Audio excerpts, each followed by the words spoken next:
అందరికీ వందనాలండి. మరి 32వ శిల్వ ధ్యానాల కూడికను ప్రార్థనతో ప్రారంభించుకుందాం. మన మధ్యలో ఉన్న రత్నమ్మ గారు వచ్చి ప్రార్థన చేస్తారు. దాని తర్వాత పాటలు పాడుకుందాం. కృపగల దేవాజీ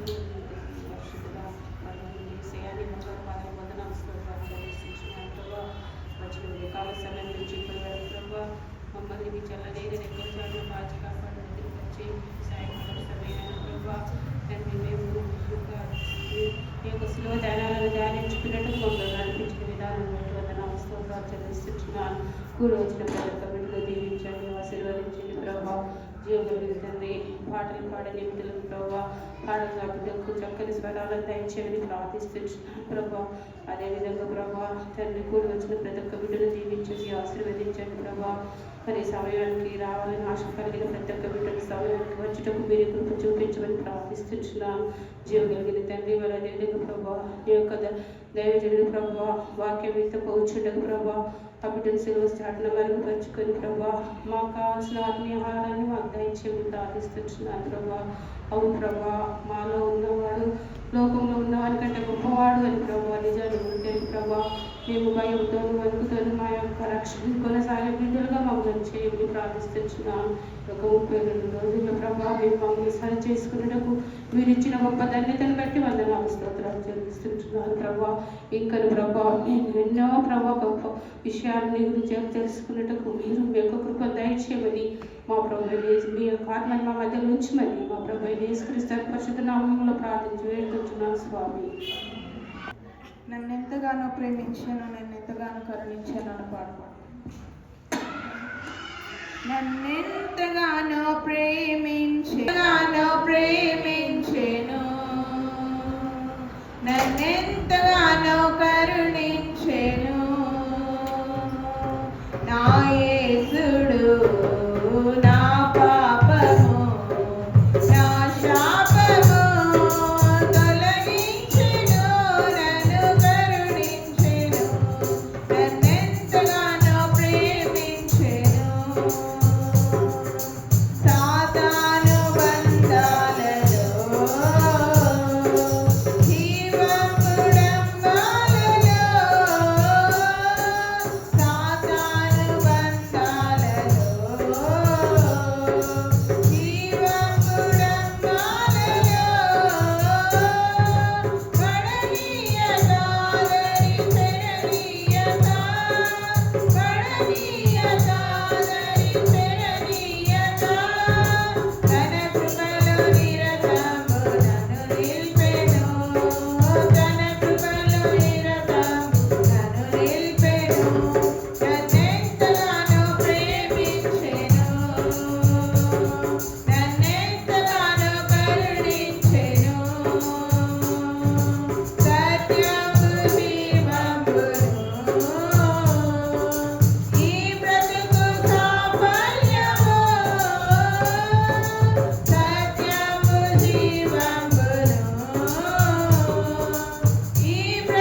ఆశ్చర్యకరుడు, ఆలోచనకర్త, నిత్యుడు, తండ్రి, సమాధానకర్త.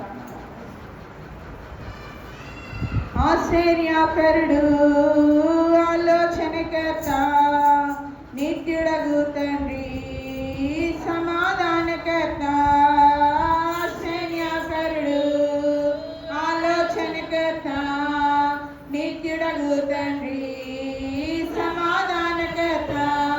తన వంటి గొప్ప దేవుడు ఎవరున్నారిలలో, తన సాటైన దీటైన దేవుడు లేడిలలో.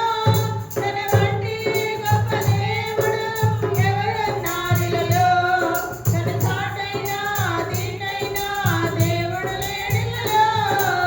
ఆశ్చర్యకరుడు, ఆలోచనకర్త, నిత్యుడగు తండ్రి, సమాధానకర్త. ఆశ్చర్యకరుడు, ఆలోచనకర్త, నిత్యుడగు తండ్రి, సమాధానకర్త. తన చేతిలో రోగాలు నయమైపోయెను, తన చూపుతో దయ్యాలు విలవిలలాడెను. తన చేతిలో రోగాలు నయమైపోయెను, తన చూపుతో దయ్యాలు విలవిలలాడెను. తన మాటతో ప్రకృతిని శాసించినవాడు, తన మాటతో ప్రకృతిని శాసించినవాడు. నీటిపై నీవిగా నడిచినవాడతడు, నీటిపై నీవిగా నడిచినవాడతడు. ఆశ్చర్యకరుడు, ఆలోచనకర్త, నిత్యుడగు తండ్రి, సమాధానకర్త. ఆశ్చర్యకరుడు, ఆలోచనకర్త, నిత్యుడగు తండ్రి, సమాధానకర్త. మన కోసం తన ప్రాణాన్ని బలి ఇచ్చినవాడతడు, మన కోసం సజీవుడై లేచినవాడతడు. మన కోసం తన ప్రాణాన్ని బలి ఇచ్చినవాడతడు, మన కోసం సజీవుడై లేచినవాడతడు. తన శాంతిని పంచిపెట్టిన శాంతమూర్తి యేసు, తన శాంతిని పంచిపెట్టిన శాంతమూర్తి యేసు. తన సర్వాన్ని ధారపోసిన త్యాగశీలి క్రీస్తు, తన సర్వాన్ని ధారపోసిన త్యాగశీలి క్రీస్తు. ఆశ్చర్యకరుడు, ఆలోచనకర్త, నిత్యుడగు తండ్రి, సమాధానకర్త. ఆశ్చర్యకరుడు, ఆలోచనకర్త, నిత్యుడగు తండ్రి, సమాధానకర్త. పాట పాడాలని ఆశ కలిగినట్లయితే సమయాన్ని ఇస్తా ఉన్నాం. దయచేసి సద్వినియోగం చేసుకోవాలని మనవి చేస్తాం. సంఘ కుటుంబాలందరికీ చెప్పుకొచ్చున్నాను. ప్రార్థన వినడి పావనుడా, ప్రార్థన మాకు తేకుమయా. శ్రేష్టమై పావము గూర్చి శిష్య బృందము నేర్పితిరి. పరమున నేను ప్రణుతించెదను, ప్రియముగ పరలోక ప్రార్థన తేకుమయా.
ప్రత్యేకమైన వందనాలు తెలియజేస్తూ ఈ యొక్క సమయంలో దేవుని యొక్క వాక్యాన్ని మనం ధ్యానించుకుందాం. మన మధ్యలో శాంతి ప్రియ గారు ఉన్నారు, వారు వచ్చి ప్రార్థన చేసిన తర్వాత దేవుని యొక్క వాక్యాన్ని ధ్యానించుకుందాం.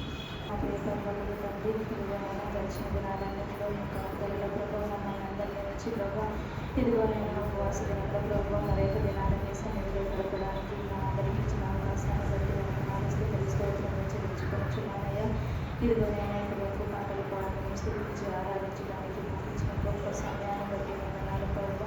మా మధ్యలో మీరు ప్రభు మా ఇద్దరు జరిగించిన విధానాన్ని బట్టి వందనాలు ప్రభు. అలాగే ముఖ్యమైన సమయాన్ని మేము వచ్చిండగా ప్రభు గొప్ప వాక్యాన్ని దైవసేవకుల ద్వారా మాకు అందించున్న దేవా మీకే వందనాలు తండ్రి. ఇదిగో నేను ఆ వాక్యాన్ని విని విడిచిపెట్టేవారుగా కాకుండా ప్రభు మా జీవితాలను ప్రభు వాక్యానుసారంగా మార్చుకుని మా జీవితంలో ప్రభు మీ చిత్తానుసారంగా జరిగించుకోవడానికి మాకు సహాయం దయచేయమని వచ్చున్నానయ్యా. మీకే వందనాలు స్తోత్రములు తండ్రి. కూడి వచ్చిన ప్రతి ఒక్క బిడ్డను దీవించి ఆశీర్వదించమని నా ప్రాంతంలో ఎటువంటి తప్పులను మన్నించి క్షమించమని యేసునామములో వేడుకొంచున్నాము తండ్రి. చెప్పబడిన లేఖన భాగము యోహాను రాసిన మొదటి పత్రిక 3వ అధ్యాయము 8-9 వచనాలను చదువుకొని మనం ధ్యానించుకుందాం. యోహాను రాసిన మొదటి పత్రిక 3వ అధ్యాయము 8-9 వచనాలు. అపవాది మొదట నుండి పాపము చేయుచున్నాడు గనుక పాపము చేయువాడు అపవాది సంబంధి. అపవాది యొక్క క్రియలను లయపరచుటకే దేవుని కుమారుడు ప్రత్యక్షమాయను. దేవుని మూలముగా పుట్టిన ప్రతి వానిలో ఆయన బీజము నిలుచును గనుక వాడు పాపము చేయడు. వాడు దేవుని మూలముగా పుట్టినవాడు గనక పాపము చేయజాలడు. ఇది నాన్న ఈ యొక్క 2 వచనాల నుండి ప్రాముఖ్యంగా మనము గమనించవలసిన ముఖ్యమైన అంశం ఏంటిది అని అంటే, మనము ఎవరి సంబంధి. మనము ఎవరి సంబంధి. ఇది నాన్న మనము గమనించగలిగినట్లయితే, నేను ఈ వచనాల గురించి మరీ ఎక్కువగా వివరించిన అవసరం కూడా లేదు. అంత తేట తెల్లంగా ఈ యొక్క మాటలను మనకి మరి యోహాను భక్తుడు రాసి ఉంచినట్లు మనం చూస్తా ఉన్నాం. అపవాది మొదటి నుండి పాపము చేయుచున్నాడు. అపవాది ఎప్పటి నుంచి పాపం చేస్తా ఉన్నాడు? మొదటి నుండి పాపం చేస్తా ఉన్నాడు. పాపం అంటే ఏ రీతిగా పాపం చేశాడు? దొంగతనం చేశాడా? వ్యభిచారం చేశాడా? హత్య చేశాడా? లేకుంటే వేరే వారిది ఏదైనా ఆశించాడా? ఏమి లేదు. పాపము అనగా దేవుని ఆజ్ఞను అతిక్రమించాడు. దేవుడు ఇది చేయమంటే అది నేను చెయ్యను అని తృణీకరించాడు. కావున ఈవేళ మనం గమనించినట్లయితే, మనము అపవాది సంబంధంలో మనకి ఎలా తెలుస్తుంది అని అంటే, ఆజ్ఞలలో దొంగతనం చేయకూడదు, వ్యభిచరించకూడదు, వేరే వారిని ఆశించకూడదు, నీ తండ్రి అయిన దేవుణ్ణి నీవు దేవుడిగా భావించాలి, నీ తల్లిదండ్రులను సన్మానం, అన్ని పదాజ్ఞలు నేను పాటిస్తున్నాను కదా, నేను అపవాది సంబంధిని కాదేమో దేవుని సంబంధిని అని మనం చాలాసార్లు అనుకుంటా ఉంటాం. కానీ ఇక్కడ ఈ లేఖన భాగాన్ని ప్రకారం మనం గమనించగలిగినట్లయితే, అపవాది ప్రతిసారి దేవుడి దగ్గరికి వెళ్ళి నీవా నేనా తేల్చుకుందాం రా అంటాడు. నీవా నేనా తేల్చుకుందాము రా. దేవునితోనే సవాలు చేసేటట్లుగా, మరి దేవునికి సాతానికి పోరాడడానికి పెద్ద పనేమి లేదు. ఎందుకనంటే దేవుని రాజ్యం దేవునికి ఉన్నది, సాతాను రాజ్యం సాతానుకు ఉన్నది. అయితే సాతాను రాజ్యంలో విలువైనటువంటి దేవుని బిడ్డలమైన మనము కూడా ఉంటా ఉన్నాం. వాడి పోరాటం అంతా ఎంతసేపు దేనితో అంటే, నీ బిడ్డలు నా రాజ్యంలో ఉన్నారు కనుక, నీ బిడ్డలు నా రాజ్యంలో ఉన్నంత వరకు నేను చెప్పినట్లే వారు చేస్తూ ఉంటారు. ఇదే నా ఛాలెంజ్ అంటాడు. మీకు అర్థమైందా? సాతానుడు ఏమంటాడు? నీ బిడ్డలు నా రాజ్యంలో ఉన్నంత వరకు నాకు బానిసలుగా పాపము చేస్తూనే ఉంటారు అని ఛాలెంజ్ చేస్తాడు. దేవుడు అప్పుడు ఏమంటాడు? నా బిడ్డలు నీ రాజ్యంలోనే కాదు, ఎక్కడ ఉన్నా కానీ నా వారసులుగా, నా బిడ్డలుగానే ఉంటారు. కావున ఈ దినాన మనకి తెలియకుండానే అనుదినము సాతానుడు దేవుడు పోరాడుతూనే ఉన్నారు. ఎవరి విషయమై పోరాడుతూ ఉన్నారు? సజీవులుగా ఉన్న మన విషయమై.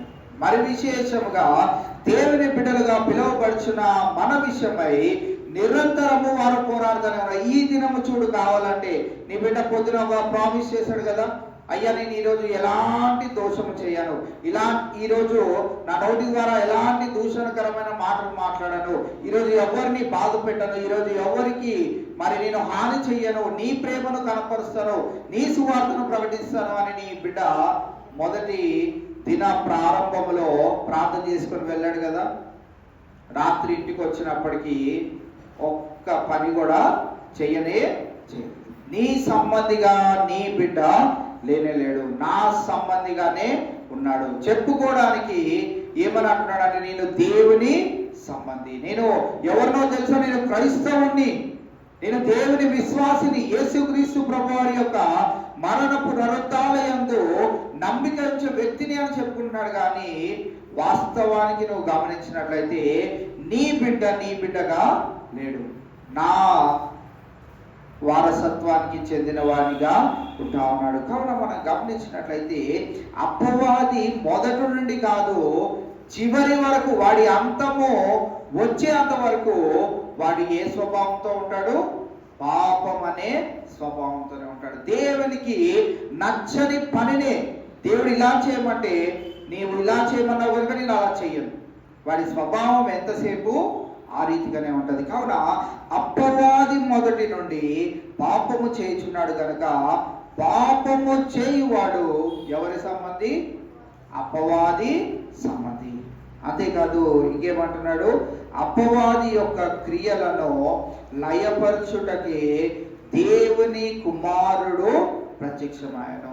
అపవాది యొక్క క్రియలను లయపరచడానికి అంటే దేవుని యొక్క కుమారుడైనటువంటి యేసుక్రీస్తు ప్రభువారు ఈ లోకంలోనికి రానంత వరకు ఎవరి క్రియలు నడుస్తూ ఉన్నాయి?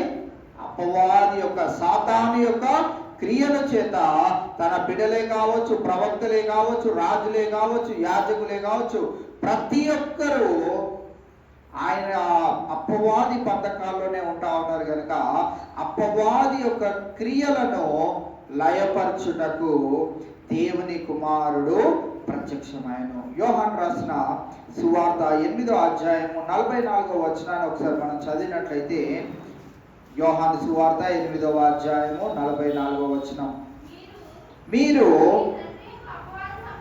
మీ తండ్రి యొక్క అపవాది సంబంధులు,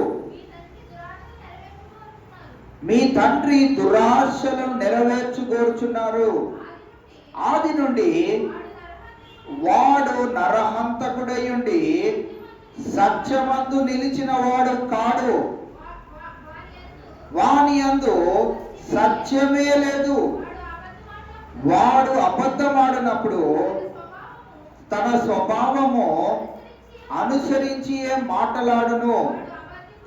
వాడు అబద్ధికుడును అబద్ధమునకు జనకుడునై ఉన్నాడు. జనకుడు అంటే తండ్రి, అంటే బాబు లాంటి.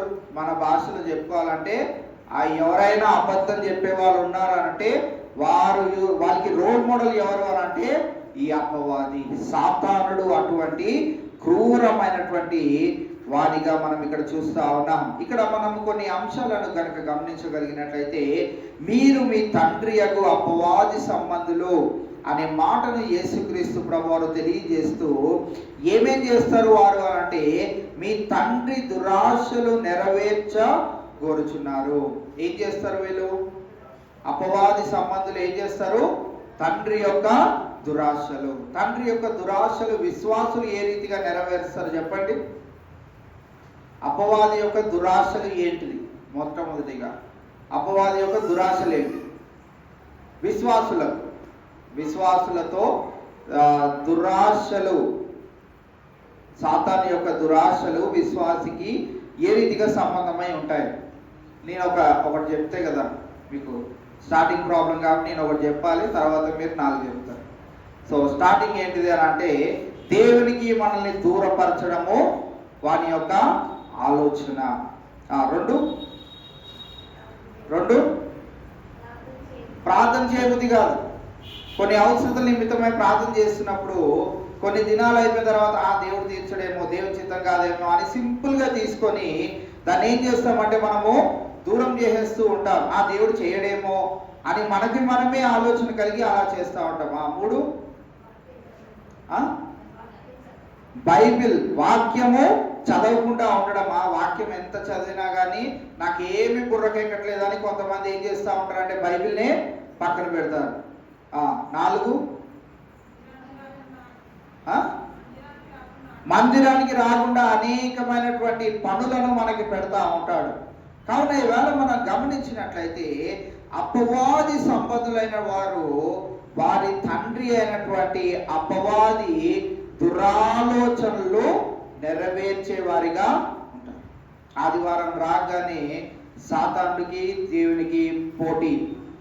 నీ బిడ్డలు ఖచ్చితంగా నీ మందిరానికి వెళ్ళరు, నా బిడ్డలు కాకపోతే ఇంకెవరు వెళ్తారు అని తండ్రి అయిన దేవుడు. అప్పుడు మనం ఏం చేస్తాం? రానివారు ఏం చేసినట్టు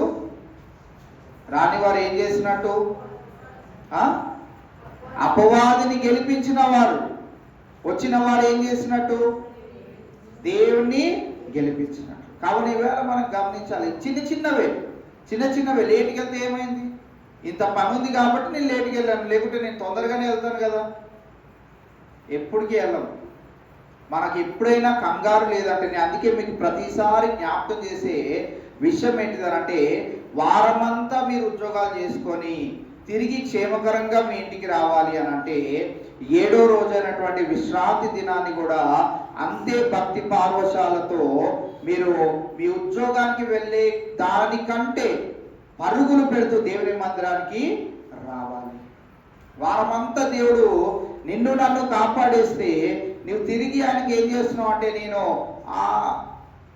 ఎంత కష్టపడ్డానో ఈ రోజన్నా విశ్రాంతి తీసుకోకపోతే ఎలాగా అని చాలా మంది మనము 2-3 గంటలను నిర్లక్ష్యము చేసేవారిగా ఉంటాం. ఆ 2-3 గంటలు ఎంత విశేషమైనవంటే మనకి తెలియకుండా మన వెనకాల సాతానుడు అలాగే దేవుడు గొప్ప పోరాటమును పోరాడుతూ ఉన్నారు. చాలాసార్లు మన జీవితాల్లో మనం గమనించినట్లయితే మనము విజయం ఎవరికి ఇచ్చిన వారంగా ఉన్నాము అని అంటే అపవాదికే మనం విజయాన్ని ఇచ్చిన వారంగా ఉంటా ఉన్నాం. మరి మనం గమనించాలి, మనము దేవుని ఎప్పుడు సంతోషపెట్టగలుగుతాం?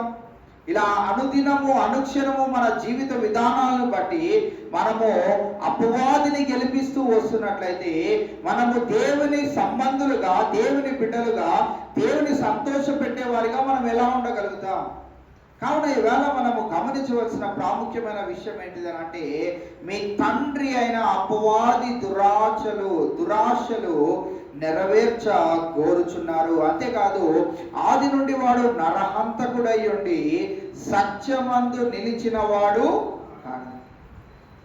దేవుడు ఆదాము అవ్వకి పెట్టిన పరీక్ష మీరు గమనించినట్లయితే క్రైస్తవుల్ని గొర్రెలు అనడానికి బెస్ట్ ఎగ్జాంపుల్ ఏంటంటే ఆదాము అవ్వలే. ఎందుకనంటే అంత పెద్ద విశాలమైనటువంటి తోట, దాంట్లో వారు తినడానికి పండ్లు, కూరగాయలు, మాంసము అన్నీ పెట్టి చిన్న పరీక్ష ఏంటంటే ఆ చెట్టు దగ్గరికి వెళ్ళి ఆ చెట్టులో ఉన్న పండును తినకండి. పరీక్ష పెట్టాడా లేదా దేవుడు? పరీక్ష పెట్టాడా? వదిలేయచ్చు కదా మరి వారిని. అరే, ఆయనే సృష్టించుకున్నాడు, ఆయనే వారిద్దరు ఉండాలని ఆశపడ్డాడు. వారిద్దరు ఉంటే చూడముచ్చటగా ఉందని దేవుడు ఎంతో ఆశపడి అది చేసినప్పుడు దేవుడు ఎందుకు పరీక్ష పెట్టాలి వాళ్ళకి? పరీక్ష నుండి ఏం తెలుసుకోగలిగాడు అనంటే, దేవుడు మానవుడు ఎన్నడూనూ దేవుని బిడ్డగా ఉండజాలడు. వాడు ఎప్పుడు అపవాదిని గెలిపించేవానిగానే ఉంటాడు. ఆదాము మొదలుకొని యేసుక్రీస్తు ప్రభువారు రాకముందు వరకు దాన్ని గమనిస్తూనే వస్తూ ఉన్నారు. కానీ ఏనాడు కూడా ఎవరు కూడా దానిని నిలబెట్టుకోలేకపోయారు. ప్రతి ఒక్కరూ అపవాది సంబంధిగానే మిగిలిపోయారు. వారి వారి క్రియల చొప్పున దేవుడు కొంతమందిని ధన్యులుగా భావించి ఈ పరిశుద్ధ గ్రంథంలో వారి పేర్లను లిఖించి ఉన్నాడు. అయితే మనం గమనించినట్లయితే మరి ఆది నుండి వాడు నరహంతకుడై ఉండి సత్యమందు నిలిచిన వాడు కాడు. ఆ ఒక్క పండు తింటే మీకు ఎవరు చెప్పారు? అసలు ఆ ఒక్క పండు తింటే మీకు ఏమవుతుంది? అసలు తిని చూడండి. ఎప్పుడు కూడా దేవుడిచ్చిన ఆజ్ఞ, సత్యమైనటువంటి ఆజ్ఞ యందు మనల్ని నిలకడగా నిలబడనీయడు. సాతానుడు మనం దేవుని దగ్గర తీసుకున్న తీర్మానాల యందు నిలకడగా స్థిరముగా నిలబడనీయడు. మనల్ని ఎల్లవేళలా కదిల్చి వేయడానికే ప్రయత్నం చేస్తూ ఉంటాడు. నువ్వు ఉండలేవు, నువ్వు ఉపవాసం చేయలేవు. 40 దినాలు ఆషామాష అనుకుంటున్నావా? నీ ఆరోగ్యమే సరిగ్గా ఉండదు. నువ్వు ఉపవాసం ఎలా చేస్తావు? నీకు అనేకమైన పనులు ఉన్నాయి. నీ పనులను బట్టి నువ్వు చెయ్యలేవు. నీ ప్రయాణాలు బట్టి నువ్వు చెయ్యలేవు. నీ ఆరోగ్య పరిస్థితులు బట్టి నువ్వు చెయ్యలేవు. తీర్మానం తీసుకున్న మనల్ని బలహీనమైన వారిగా చేసి అపవాది సంబంధులుగా ఆయన చేసుకుంటూ ఉంటాడు. కాబట్టి ఈవేళ మనం గమనించినట్లయితే సత్యమందు నిలిచిన వాడు కాడు. అలాగే ఆయన అపవాదిని వెంబడించువారు వారు కూడా ఎక్కడ నిలిచి ఉండరు? సత్యమందు నిలిచి ఉంటారు. సత్యము వినబుద్ధి కాదు వారికి. వాని యందు సత్యమే లేదు. వాడు అబద్ధమాడునప్పుడు తన స్వభావము అనుసరించి మాట్లాడును. వాడు అబద్ధికుడును, అబద్ధమునకు జనకుడై ఉన్నాడు. కావున ఈవేళ మనం గమనించినట్లయితే ఈ అపవాది సంబంధి ఏ రీతిగా ఉంటారు అనే విషయాన్ని మనం ఇక్కడ గమనిస్తూ వస్తా ఉన్నాం. వాని అందు సత్యమే ఉండదు, వాడు అబద్ధికుడు. ఈ లోకంలో మనం ఏ రీతిగా జీవిస్తూ ఉన్నాం అనే విషయాన్ని చాలా ప్రాముఖ్యంగా మనం గమనించుకుంటా ఉండాలి. చాలాసార్లు మనము సేవకులు ఒకవేళ మన ఇంటికి వస్తే చాలాసార్లు కొన్ని విషయాల్లో మనం అబద్ధాలు సింపుల్గా ఆడేస్తూ ఉంటాం. ఏడండి మీ భర్త అంటే లేడండి అని అంటారు. ఆయన ఇంట్లోనే ఎక్కడో ఉంటాడు. లేడండి అని ఎందుకు అంటారా అంటే ఆయనకి వచ్చి కూర్చోబుద్ధి కాదు, ఆయనకి వినబుద్ధి కాదు, ఆయనకి చేయబుద్ధి కాదు. ముందే ఆ భార్యాభర్తలు జగడమాడుకొని ఉంటారు. పాస్టర్ వస్తాడు అంటున్నావు, నేను ఉన్నానని చెప్పావనుకో, నేను ఈ రాత్రి తినను, రేపు తినను, ఎల్లుండి తినను అని ఏదో మారం చేస్తాడు చిన్నపిల్లలాగా.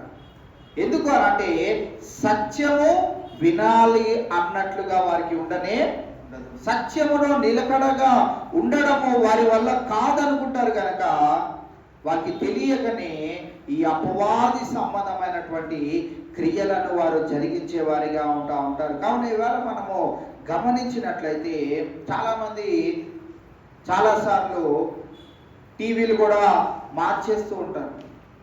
వచ్చేస్తున్నారు టీవీ మార్చేది ఆరాధన టీవీ. ఎందుకు టీవీలు మార్చేయడం? ఎందుకు?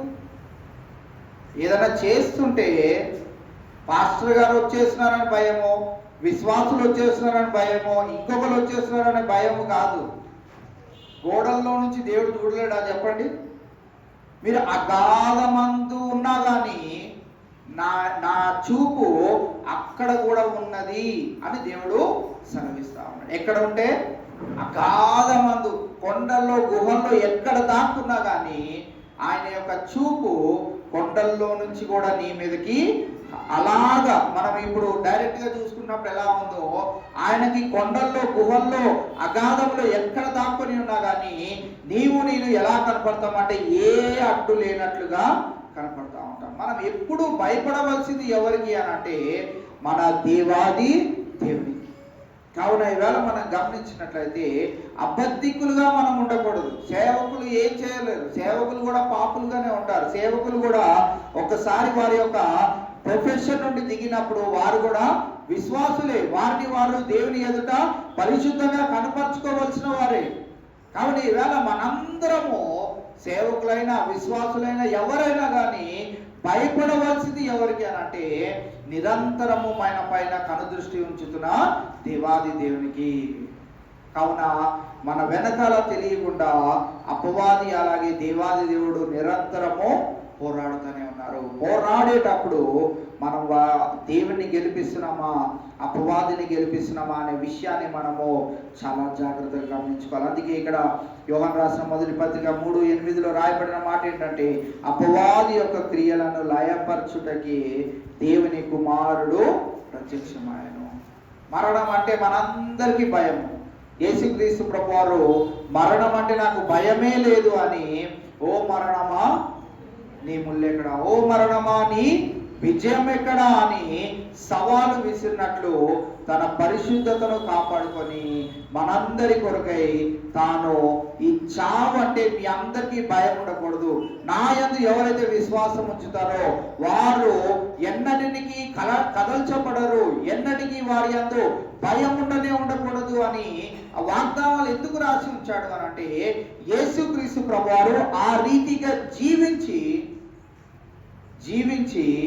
తాను చూపెట్టాడు కనుకనే ఇక్కడ మనం గమనించినట్లయితే అపవాది యొక్క క్రియలను లయపరచుటకే, వారి క్రియలన్నింటినీ హతము చేయడానికి, వారి క్రియలన్నింటినీ కొట్టివేయడానికి, ఏదైతే భయము పెడుతూ మనుషులందరినీ వారి వారసులుగా చేసుకుంటా ఉన్నాడో ఆ బంధకాలన్నింటిలో నుంచి విడిపించడానికి, లయపరచడానికి దేవుని కుమారుడు ఈ లోకంలో ప్రత్యక్షమయ్యాడు. కావున ఈవేళ ఈ యొక్క వార్త కేవలం ఈ 40 దినాలు చెప్పుకునేది కాదు. అందుకే నేను ఎప్పుడు చెప్తా ఉంటాను, యేసుక్రీస్తు ప్రభువారి పుట్టుక ఓన్లీ క్రిస్మస్ నెలలో కాదు.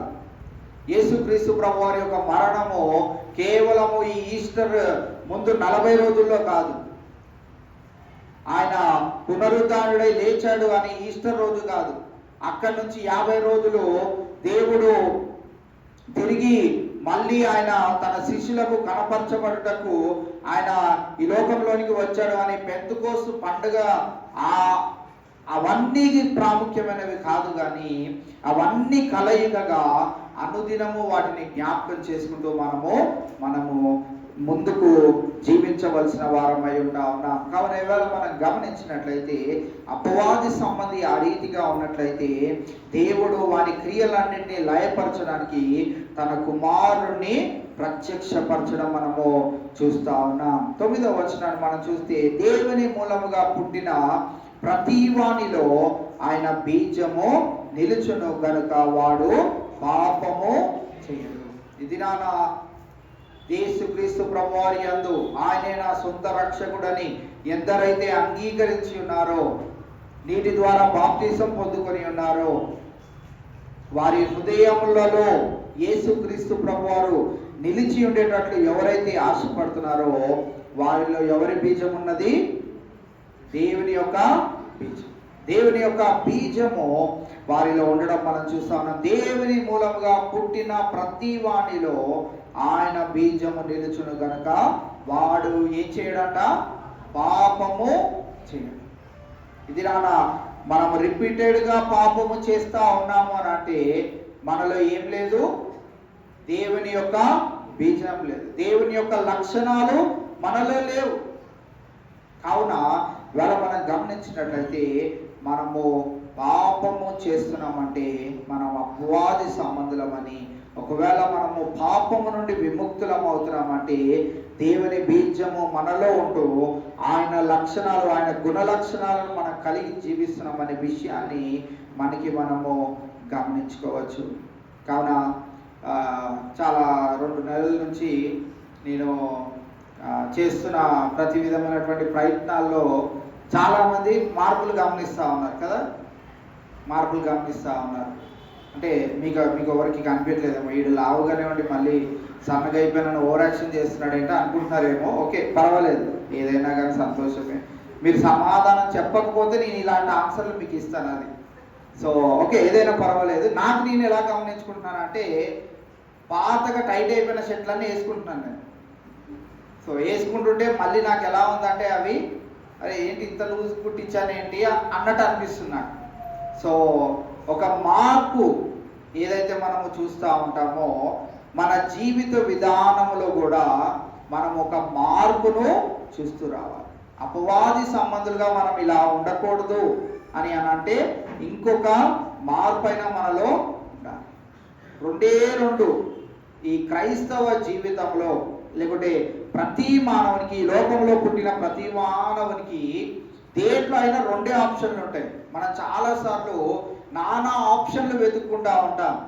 రెండే రెండు ఆప్షన్లు ప్రతి మానవునికి ఇవ్వబడ్డాయి. పాజిటివ్ నెగిటివ్ లాగా ప్రతి దాంట్లో ఒకటే, ఏదో ఒకటే మనం సెలెక్ట్ చేసుకోవాలి. అలాగా ఈ దినాన ఈ వచనాల్లో నుండి మనం చూసినట్లయితే మనం ఉంటే అపవాది సంబంధంగా ఉండాలి, లేదా దేవుని సంబంధిగా అయినా రెండు పడవల మీద మనం ఏ రోజు కూడా కాలు పెట్టి ప్రయాణం చేయకూడదు. లేఖన భాగంలో కూడా ఒక వచనం ఉంది కదా, ఎలా ఉండాలి? వెచ్చగా అయినా ఉండు, చల్లగానైనా ఉండు. ఎలా ఉండకూడదు?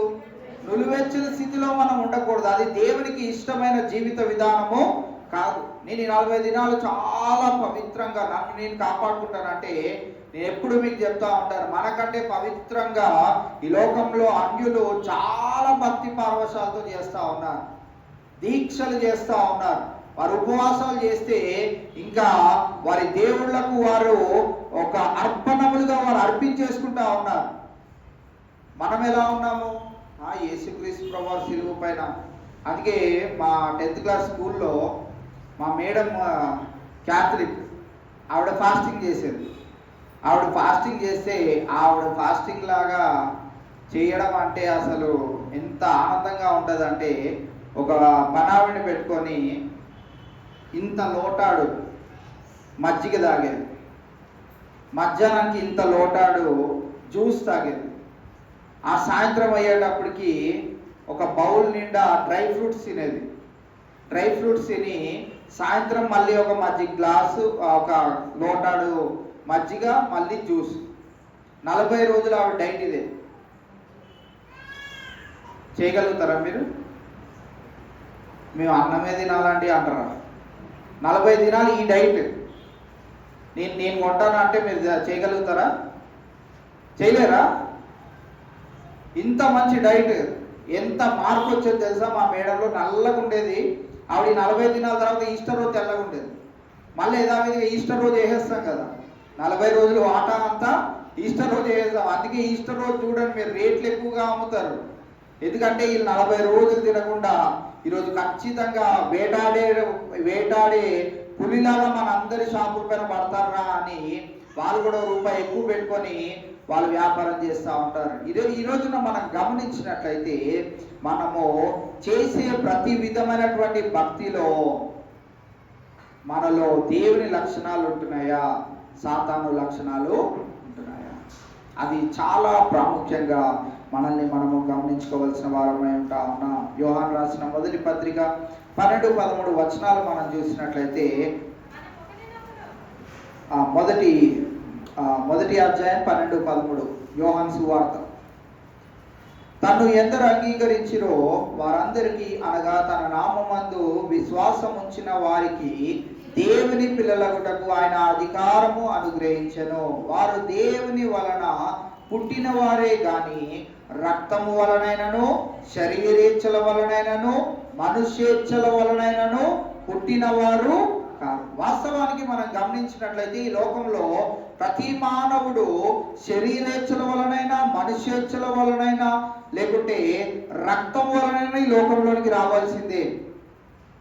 అయితే వాటన్నిటినీ పాపముగా ఒకవేళ మనము పరిగణించినట్లయితే, మనం ఎప్పుడైతే యేసుక్రీస్తు ప్రభువాన్ని మన సొంత రక్షకునిగా మనం అంగీకరిస్తామో ఆ రోజున దేవుడు తన బీజమును మనలో ఉంచి ఈ రక్తం వలనైనను, శరీరేచ్ఛల వలనైనను, మనుష్యేచ్ఛల వలనైనను మనం పుట్టిన వారిగా మనల్ని ఉంచకుండా దేవుని మూలముగా మనం పుట్టిన వారిగా ఆయన బీజమును మనలో, ఆయన లక్షణాలతో మనం ఉండేవారిగా మనము ప్రత్యేకింపబడతాం. అందుకే మనం ఇక్కడ చూసినట్టయితే వారు దేవుని వలన పుట్టిన వారు. ఎవరు వీరు? తాను ఎందరూ అంగీకరించిరో వారందరికీ, అనగా తన నామమునందు విశ్వాసముంచు వారికి ఏమవ్వడానికి దేవుడు ఆధిక్యతనిచ్చాడు? దేవుని పిల్లలగుటకు ఆయన అధికారమును అనుగ్రహించను. వారు రక్తం వలనైనను, శరీరేచ్ఛల వలనైనను, మనుష్యేచ్ఛల వలనైనను పుట్టిన వారు కాదు. వారు ఎవరు అంటే దేవుని బిడ్డలు. దేవుని బిడ్డలు అని అంటే ఇప్పుడు ఉదాహరణకి మనం గమనించినట్లయితే మన బిడ్డలు అని అంటే వారిలో DNA టెస్ట్ చేస్తే ఎవరి లక్షణాలు కనపడతాయి? మన పితరులు మనవో ఎవరో ఒకరు DNA కలుస్తూ ఉంటుంది, మన రక్తము వారిలో ఉంటా ఉంటుంది. ఇప్పుడు మనము దేవుని బిడ్డలు అని అంటే మనలో ప్రవహించేది ఏంటిది? ఆయన రక్తం, ఆయన గుణ లక్షణాలు, ఆయన వలె మనము జీవించినట్లుగా తండ్రి కుమార పరిశుద్ధాత్ములు ఏ రీతిగా త్రిత్వంలో ఏకత్వంగా ఉన్నారో వారిలో ఒకరిగా మనము కూడా చేయబడతాం. ఎప్పుడు అనంటే ఎందరైతే ఆయన యందు విశ్వాసం ఉంచుతారో వారందరూ దేవుని పిల్లలగుటకు దేవుడు అధికారమును అనుగ్రహిస్తాడు. కావున ఈవేళ మనం గమనించినట్లయితే నేను దేవుని యందు విశ్వాసం ఉంచుతాను, అలాగే మరి అపవాది యొక్క క్రియలను కూడా జరిగిస్తూ ఉంటాను అని అంటే మనము ఎవరు అనంటే అపవాది సంబంధులము. కావున ఈవేళ మనము చేస్తే దేవుని బిడ్డలుగా దేవుని పనులను చేయాలి, లేకుంటే అపవాది సంబంధులుగా అపవాది క్రియలనే జరిగించాలి. కావున ఇక్కడ మనం చూసినట్లయితే దేవుని మూలముగా పుట్టిన ప్రతి వానిలో ఆయన బీజము నిల్చును గనుక వాడు పాపము చేయడు. వాడు దేవుని మూలముగా పుట్టినవాడు గనక పాపము చేయజాలడు. ఈ రెండో పాయింట్ ఇంకా విశేషమైనది. చెయ్యమన్నా చెయ్యడంట, చెయ్యజాలడు అని అంటే దారా ఏం కాదు, మందేద్దాం ఈరోజు ఏం కాదు అంటే ఏమంటాడు? చెయ్యజాలడు అంటే నాకు దానికి ఇంకా సంబంధము లేదు. ఒకప్పుడు నీతో పాటు తిరిగానేమో, తాగానేమో, తిన్నానేమో, అన్నీ మరి అసభ్యకరమైనటువంటి పనులను జరిగించానేమో, ఈ రోజు నుంచి దేవుని బీజము దేవుని రక్తము నాలో ప్రవహించుచున్నది కనుక నేను దేవుని బిడ్డను కనుక నేను అటువంటి క్రియలను జరిగించజాలను. కావున ఈవేళ మనం చూసినట్లయితే వాడు దేవుని మూలముగా పుట్టినవాడు గనుక పాపము చెయ్యజాలడు. అసలు పాపం అంటే నచ్చనే నచ్చదు. ఇది మనము చాలా ప్రాముఖ్యంగా మన జీవితంలో మనం ఏ రీతిగా ఉంటున్నామో మనల్ని మనము గమనించాలి. ఇదే యోహాను రాసిన మొదటి పత్రిక 5వ అధ్యాయం 18వ వచనాన్ని మనం చూసినట్లయితే దేవుని మూలముగా పుట్టి ఉన్నవాడు ఎవడునో పాపము చేయడని ఎరుగుదుము. దేవుని మూలముగా పుట్టినవాడు తన్ను భద్రము చేసుకొనును గనుక దుష్టుడు వానిని. మా ఇంటికి తరచుగా అనిల్ అని ఒక ఆయన వస్తాడు, గుండు చేసుకొని చెడ్డీ వేసుకొని వస్తూ ఉంటాడు. మతి స్థిమితమో మరి ఏం ప్రాబ్లమో తెలియదు. వస్తాడు, చాలా చాలా వినయ విధేయతలతో అలా సాష్టాంగ నమస్కారం చేసినట్లు కింద పడిపోయి ప్రార్థన చేయాలంటాడు. కోరేది ఏంటి అనంటే పెద్ద ప్రార్థన చేయాలి. పాస్టర్ గారు పెద్ద ప్రార్థన చెయ్యదు అని, అక్క నువ్వు వద్దు, అన్న లేడా అంటాడు. అక్క అన్న వాడికి. సో అక్క వద్దంట, అన్న ఉంటే అన్నం చేయమంటాడు. ఈరోజు మేము అలా బయటికి వెళ్ళి వస్తా ఉన్నాం, మా సందు చివరి కూర్చున్నాడు. సందు చివరి కూర్చుంటే మేము ఇంటికి దగ్గర రాగానే అక్కడ అపాయింట్మెంట్ తీసుకున్న వాళ్ళలాగా ఆ ఎదురింటి దగ్గర కూర్చొని ఉన్నాడు. మీరు ఆ లోపలికి వచ్చాం, డోర్ కూడా తీయలేదు, వచ్చి వెనకాలని వచ్చినాడు. వాడికున్న ప్రాబ్లం ఏంటంటే మనమే అడగాలి ఎందుకు వచ్చావని. మన ఇంటికి వస్తాడు, అంత నుంచుంటాడు, ఎందుకు వచ్చావన్నా, ఎందుకు వచ్చావు అనిల్ అన్నా అని అడిగితే పెద్ద ప్రార్థన చేయాలి, పెద్ద ప్రార్థన చేయమని అలాగ పడిపోయి ఏంటి నీకేమైనా ప్రాబ్లం ఉందా, ఎక్కడ ఉంటావు ఏంటి అని అంటే దేనికి ఆన్సర్ చెప్పాడు. 10 సార్లు మేము అడిగితే ఒక 5 ఆన్సర్లు దొరికినాయి. దాంట్లో ఒకటి ఏంటంటే ఆయన పేరు అనిల్, సో భగత్ సింగ్ నగర్లో ఉంటాడు. ఒక్కొక్కసారి ఒక్కొక్క ఆన్సర్. మన కృష్ణకుమారి గారు వెళ్ళే చర్చికి అక్కడే ఆ ప్రాంతాల్లో తిరుగుతూ ఉంటాడు. మీకు కూడా తెలుసు కదా, తెలుసు, వాళ్ళకు కూడా తెలుసు. అలా తిరుగుతూ ఉంటాడు ఈ ఏరియాలో అన్నింటిలో. ఒకరోజు మా ఇంటికి ఒక చాలా పురాతనమైన ఒక అన్న, నేను చిన్నగా ఉన్నప్పుడు ఒక అన్న వచ్చేవాడు.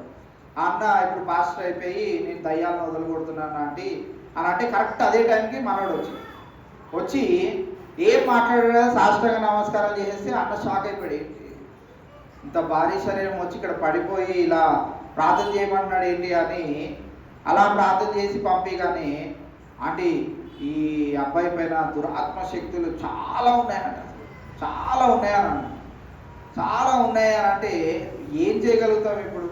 అంతా బాగానే ఉంటాడు, నాన్ వెజ్ పెడితే తినడు, చాలా నిష్టగా ఉంటాడు, ఇన్ని చేస్తూ ఉంటాడు. ఇన్ని చేస్తూ ఉండి తనకు ప్రార్థన చేసినా కానీ ప్రతిఫలం ఎందుకు ఉండదు అని అంటే ప్రార్థన చేయించుకుంటాడు, గుడికి వెళ్ళి బొట్టు పెట్టుకుంటాడు, అన్నిటి దగ్గర తిరుగుతాడు, అన్ని దేవుళ్ళను మొక్కుతాడు. అయితే ఆయనకి ఏముందని నేను ప్రారంభం నుంచి చెప్తూ వస్తున్నాను, చెప్పండి ఏముంది? ఏం ప్రాబ్లం ఉంది? మతి స్థిమితముగా ఉంది గనక ఆయన ఏం చేస్తున్నాడో ఆయనకి అంతగా తెలియదు. మనకేముంది? ఉందా? మతి స్థిమితం మనకు కూడా ఉందా? లేదు. కానీ మనం ఎలా ఉంటాము? మనం కూడా అనేక పర్యాయాలు ఎలా ఉంటామంటే అపవాది దేవుణ్ణి ఎన్నడూ కూడా గెలిపించే ఆ యొక్క బలమైన విశ్వాసిగా మనం ఎప్పుడు కూడా నిలబడం. ఎంతసేపు దేవుడికి మనం అడిగింది ప్రతి ఒక్కటి ఇచ్చేయాలి, దాని తర్వాత మనకి ఇష్టం వచ్చినట్టు మనం జీవించాలి. మళ్ళీ అవసరతలు వచ్చినప్పుడు దేవుడిని అడగాలి, మళ్ళీ అవసరతలన్నీ తీర్చేయాలి. ఎంతసేపు మనం అడిగిందల్లా దేవుడు ఇచ్చేస్తే దేవుడు మంచోడు, మనం అడిగిందల్లా దేవుడు ఇవ్వకపోతే దేవుడు మంచోడు. మనల్ని మనం గమనించుకుంటే దేవుడు మనం అపవాది సంబంధమైనప్పటికీ ఆయన కనికరము చొప్పున కొన్ని కార్యములను జరిగిస్తూ వస్తామన్నారు. వీరు అపనమ్మకస్తులే, వీరు నా మాట ఈరోజు వింటారు, రేపు వినరు, అయినా కానీ వీరింత గోజాడుతున్నారు కనుక వీరిపైన నా కనికరం ఉంచి వీరికి కార్యము చేస్తాను అని దేవుడు చేస్తూ వస్తా ఉన్నాడు. కావున దేవుణ్ణి తక్కువగా మనము చేస్తా ఉన్నామనే విషయాన్ని, సాతానును మనము అనుదినము అనుక్షణము గెలిపించేస్తా ఉన్నాము అనే విషయాన్ని మనము చాలా జాగ్రత్తగా గమనించుకుంటూ ఇక్కడ మనం చూసినట్లయితే దేవుని మూలంగా పుట్టినవాడు తాను భద్రము చేసుకొనను గనుక దుష్టుడు వానిని ముట్టడు. దుష్టుడు వానిని ముట్టాలంటే భయం వేస్తుంది. సాతానికి మనకు దగ్గర రావాలంటే భయం వేస్తుంది. ఎప్పుడు భయం వేస్తూ ఉంటుంది అని అంటే మనం ఎప్పుడైతే దేవునికి ఇష్టమైన పనులను చేస్తూ ఉంటాం అప్పుడే రోజు ప్రార్థనలో ఏ రీతిగానైనాను. అందుకే నేను చెప్తాను, ఒంటరిగా బైబిల్లో చెప్పినట్లు 7 సార్లు లేకుంటే ఒంటరిగాని ఒక్కరివే గదిలో ఉండి తలుపేసుకొని ఇన్న అవసరం లేదు. నీ మనసు ఆయనతో పాటు నువ్వు నడుస్తున్నప్పుడు, వాక్యం వింటున్నప్పుడు, నువ్వు ఇంటికి వెళ్తున్నప్పుడు, ఇంకేమైనా పనులు చేస్తున్నప్పుడు, అంట్లు తోముతున్నప్పుడు, కూర వండుతున్నప్పుడు, బట్టలు ఉతుకుతున్నప్పుడు, ఉద్యోగంలో ఉన్నప్పుడు, నువ్వు నిలబడ్డా, కూర్చున్నా, మోకరించినా, పడుకొని ఉన్నా నీకు మరి నిద్రావస్థలోనికి వెళ్ళనంత వరకు నువ్వు ఏం చేయగలుగుతావు అంటే దేవునితో మాట్లాడవచ్చు. ఏ రీతిగా మాట్లాడవచ్చు. దేవుడు ఏమి రూల్స్ పెట్టలేదు, నాకు మోకాలేసి ప్రార్థన చేసినా అని. అవసరతను బట్టి మోకాలు వేయాలి, ఉపవాసం ఉండాలి, అన్నీ చేయాలి. రోజువారీగా అయితే మనము దేవునితోనే నిరంతరము మాట్లాడేవారిగా ఉండాలి. ఎందుకనంటే ఒకవేళ దేవుడితో కనుక మాట్లాడకుండా ఉన్నాము అని అంటే వెంటనే మనం ఎవరితో ఒకరితో మాట్లాడాలి. ఎవరితో మాట్లాడతాము? అపవాదితో మాట్లాడతాం. మనము దేవునితో మాట్లాడుతూ ఉంటే అపవాది మనల్ని ఏం చేయడంట? ముట్టడు. అది వాడి జోలికి వెళ్ళి కూడా వేస్ట్, టైం వేస్ట్. ఎందుకంటే వాడు ఎప్పుడు దేవుడు దేవుడు దేవుడు దేవుడు దేవుడు అంటానే ఉంటాడు. ఎవరో ఒకరి గురించి ప్రార్థన చేస్తూ ఉంటాడు, ఎవరో ఒకరికి సువార్త ప్రకటన చేస్తూనే ఉంటాడు, ఎవరో ఒకరికి దేవుని గురించి చెప్తానే ఉంటాడు, దేవునితోనే సంబంధంగా ఉంటా ఉన్నాడు కనుక వాడిని ముట్టలేం. పెద్ద జిడ్డుగాడు. అలా ఎవరు అనుకోవాలి? సాతానుడు మన గురించి అనుకోవాలి. చాలాసార్లు దేవుడు మన గురించి ఏమనుకుంటాడు తెలుసా? వీళ్ళు పరమ జిడ్డుగాలు. ఎందుకు? సాతాను సంబంధులుగానే ఉంటాం. కావున ఈవేళ మనము చాలా జాగ్రత్తగా గమనించాలి. సాతానుడు పదే మనల్ని ముడుతా ఉన్నాడు అని అంటే మనము వానికి ప్రవేశానికి అర్హతనిస్తా ఉన్నాం. నీవు వచ్చి నన్ను తాకు, నాతోనే ఉండు, నాతోనే ఉండు, నాతోనే ఉండు అని మనం ముట్టుకోవడానికి అవకాశం ఇస్తున్నాం కనుక వాడు నిరంతరము మనతోనే ఉంటా ఉన్నాడు, మనపైనే రాజ్యము చేయాలని ఆశపడతా ఉన్నాడు.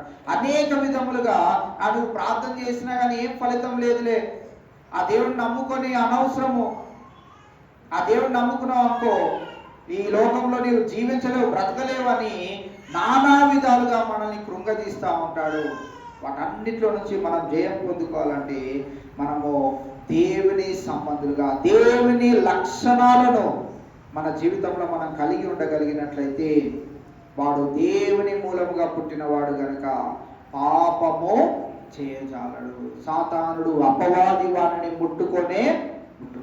అటువంటి రీతిగా మనందరము జీవించే ప్రయత్నము మనం చేసేవారిగా ఉండాలి. కావున ఈవేళ మనం గమనించినట్లయితే దేవుడు ఆలోచన శక్తిని ఇచ్చి, బుద్ధి, జ్ఞానము, తెలివిని అన్నిటినీ మనకు, వివేచనను అన్నిటినీ మనకిచ్చి, మనం కాస్తో కూస్తో బైబిల్ చదువుకోవడానికి, చెప్పింది విని అర్థం చేసుకోవడానికి, ప్రార్థన చేయడానికి ఇటువంటి మంచి మనసును దేవుడు మనకి ఇచ్చినప్పుడు వాటిని దేవుని సంబంధులుగా, దేవుని లక్షణాలను కలిగిన బిడ్డలుగా, ఆయన బీజమునే మనలో ఉన్నట్లుగా మనం జీవించే వారిగా ఉన్నప్పుడు దేవుడు మన ప్రతి ఒక్క అవసరతను ఆయన తన మహిమార్థమై తన చిత్తానుసారముగా మనకి అనుగ్రహించి మనల్ని తృప్తిపరుస్తూ ఉంటాడు. అంతేగాని మనం అపవాది సంబంధులుగా ఉండి నేను దేవునికి ప్రార్థన చేస్తూ ఉన్నాను అని అంటే దేవుడు కార్యములను చేయజాలడు. ఆయన బాధపడతా ఉంటాడు, నీ నిమిత్తమై, నా నిమిత్తమై